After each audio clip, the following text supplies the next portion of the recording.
నమస్తే అని పోసుకుమరి అనసూయ గారు ఎడుతున్నారట దేనికి అర్థం కాల. ఇప్పుడు సరే ఆ బట్టలకు సంబంధించినటువంటి వివాదం వచ్చింది. ఆ దండోర్ అనేటువంటి సినిమా ప్రమోషన్స్ లో భాగంగా ఆ శివాజీ గారు ఏదో 2 మాటలు చెప్పేటువంటి ప్రయత్నం చేశారు. ఆ దండోర్ అనేటువంటి సినిమాని కూడా కిల్ చేశారు. అసలు వాస్తవంగా చెప్పాలంటే అసలు చాలా అంటే చాలా మంచి సినిమా అనేటువంటి విధంగా మనం చూడకపోయినా కూడా చాలా మంది చాలా చెప్తున్నారు బాగా సినిమా చాలా బాగుందని. ఆ సినిమా కిల్ అయిపోయింది. అంతలో సంక్రాంతి సంబరాలు వచ్చి పెద్ద పెద్ద సినిమాలు రిలీజ్ అయిపోయింది. దండోర్ ఎట్టుకుందో తెలియదు. ఈ అనసూయ అనేటువంటి అవకాశం సంబంధం లేదు ఈ ఇష్యూకి. కానీ ఈమె ఎందుకు కలెక్ట్ చేసుకుంటుందో అర్థం కావట్లా. ఇప్పుడు ఏదో ఒక 40 మంది 70 మంది ఎవరి మంది కేసులు పెట్టిందంట. అంటే ఇప్పుడు యువతలో కేసు పెట్టదు చేతగాంది. అంటే ఒక రకంగా చెప్పాలంటే మనం ఎదుగుతున్నటువంటి క్రమంలో మనకు అర్థమవుతుంటే కానీ మన పతనం అయ్యేటువంటి టైంలో మనకు అర్థం కాదంట. పతనం అయ్యేదాకా అనసూయ గారు ఒకసారి చూసుకుంటే బెటర్. ఈ లోకంలో ఏదైనా కానీ మెజారిటీ పీపుల్ ఏదైతే కోరుకుంటారో అదే ప్రజాస్వామ్యం. దీంట్లో బట్టల గురించి శివాజీ గారు మాట్లాడారు. దానికి సంబంధించి తప్పుడు మాటలు మాట్లాడి క్షమాపణ చెప్పేసారు, అయిపోయింది. కాకపోతే దీంట్లో శివాజీ గారు మాట్లాడిన దానికి 95% పీపుల్ సపోర్ట్ చేశారు. దాంట్లో మహిళలు ఎక్కువ పర్సెంట్ ఉన్నారు. 5% మాత్రమే అనసూయ గారికి సపోర్ట్ చేశారు. ఈ 5% ఉన్నటువంటి మనుషులు 95% మనుషులు ఉన్నటువంటి మైండ్ సెట్లు బాగాలేమని మాట్లాడతారు. ఎవరు ఇక్కడ పనికిమాల విధానం అర్థం కావట్లేదు. ఒకసారి అర్థం చేసుకోవాలి. ఒక ఆమె సింగర్ అంట మాట్లాడుతుంది.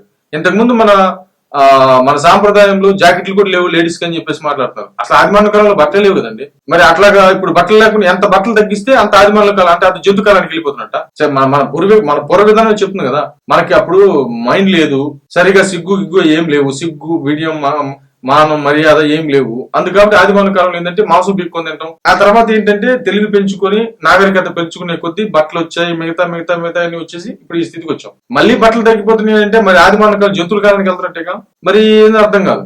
ఒకటైతే క్లారిటీగా అనసూయ గారికి నేను చెప్పగలుగుతాను, ఇది చాలా ప్రమాదకరమైనటువంటి విషయం మీరు జనాలతో పెట్టుకుంటున్నారు. అంటే అనసూయ గారు చెప్పాల్సిన సమాధానం చాలా ఉన్నాయి. ఒకటి, నీకు నేను ఏ డ్రెస్ అయినా నేను వేసుకుంటాను, నీ ఇష్టం, మీరు ఏమైనా చేసుకోండి. బట్ మిగతా వాళ్ళు అది కరెక్ట్ అని చెప్పేసి మీరు వాదించవద్దు. అది నేను చెప్తుంది. నా ఇష్టం వచ్చి నేను ఉంటా, నా ఇష్టం వచ్చి నేను బట్టలు వేసుకుంటా, మీ ఇష్టం, ఎవరు కాదంటారు. కానీ ఇది కరెక్ట్ అని చెప్పేసి మాట్లాడదు. ఎందుకనంటే అది మీ వృత్తి, అంటే మీరు బ్రతికేటువంటి విధానం, అంటే మీ పొట్ట కుట్టి కోసం చేసేటువంటి విధానం అని చెప్పేసి చెప్పొచ్చు ఎవరైనా సరే.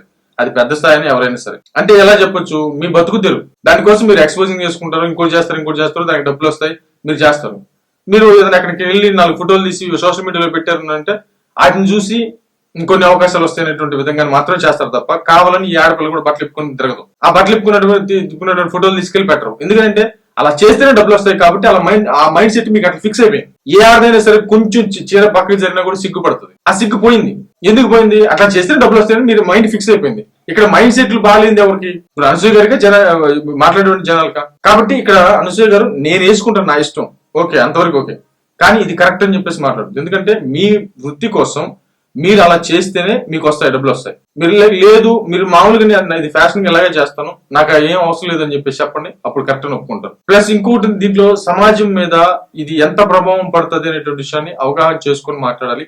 ఆ 5% ఉన్నటువంటి మెంబర్స్ ఎవరైనా సమాజంలో ఏదైనా చెల్లిద్ది అనుకుంటే మాత్రం కుదరదు. ఇక్కడ ఎవరు ఒప్పుకోరు, ఖచ్చితంగా ఒప్పుకోరు. అది ఎవరైనా సరే రాజ్యాలు కూలిపోతాయి. మీరంతా అవన్నీ కుదరని ఇప్పటికి మగవాళ్ళకు ఉన్నటువంటి అగ్నిపర్వతం కొంచెమే బదులైంది. చాలా మంది ఆడవాళ్ళకు ఉన్నటువంటి లేడీస్, కొంతమంది లేడీస్ ప్రవర్తిస్తున్నటువంటి తీరు లేడీస్ కి నచ్చట్లేదు.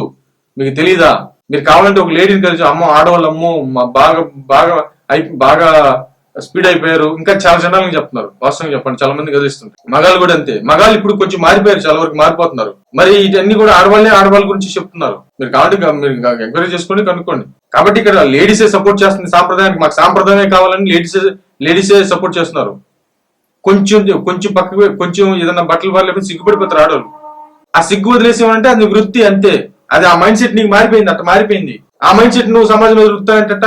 మరి ఆమె మళ్ళీ ఏడ్చి, అంటే ఒక రకంగా చెప్పాలంటే ఈ మొత్తం ఇష్యూలో అనసూయ గారు మళ్ళీ తన మీద ఫోకస్ మళ్ళీ ఇచ్చుకొని మొత్తం మీద చేసేటువంటి ప్రయత్నం. అసలు ఆమె సినిమాలో ఎవరు తీసుకున్నాడో అది అర్థం కావట్లేదు. ఫస్ట్ ఆ తీసుకున్నటువంటి ఎవడో అర్థం కావట్లేదు. ఫస్ట్ విపరీతంగా నేను ఖచ్చితంగా చెప్తున్నాను, ఇదే విధంగా కంటిన్యూ అయితే, అంటే ప్రజలకు నచ్చని విషయాన్ని కానీ ఏ డైరెక్టర్ అని ఎవడైనా చేస్తే అదేమవుతుంది అంటే రేపు పొద్దున సినిమా మంచిగా ఉన్నా కూడా ఫ్లాప్ చేయడానికి అవకాశాలు ఉంటాయి.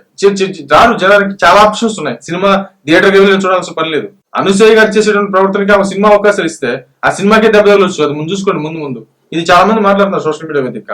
నువ్వు సమాజం ముందు, తర్వాత మిగతాది ఏదైనా. ఇట్లా విర్రవీగినటువంటి వాళ్ళు చాలా మంది కూడా కాలగర్భంలో కలిసిపోయారు. ఇప్పుడు సిల్క్ స్మిత గారు ఎంత విర్రవీగినటువంటి విధానం. మనకు సినిమా కూడా చూస్తే అర్థమవుతుంది ఏమైపోయారు చివరికి. మరి అంత విరవేగం ఉండకూడదు అనేది చాలా మంది ఎంతో పలుకుతున్నారు అనసూయ గారికి. బట్ మీ ఇష్టం తీసుకుంటే తీసుకోండి, బట్ మీరు సమాజం మీద అంటే మీ వృత్తి కోసం మీరు చేసేటువంటి దాన్ని అది కరెక్ట్ అని సమాజం మీద రుద్దొద్దు. మీరు ఏమేసుకుని తిరగండి, ఎవరికి సంబంధం లేదు ఇక్కడ.